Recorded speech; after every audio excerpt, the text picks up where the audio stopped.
محرم را در پیش داریم.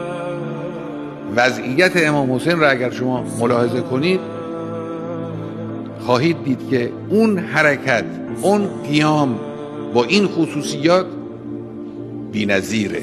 ما خیلی قیام داشتیم اما این قیام با این خصوصیات بی‌نظیر. سلطه باطل با قساوت تمام و با وقاحت تمام روز به روز رو به افزایش. هیچ امر به معروف و نهی از منکری هم ممکن نیست. به قدری فضای رعب زیاده که آمرین به معروف و ناهین عن المنکر سعی میکنن در معرض امر به معروف و نهی از منکر قرار نگیرن.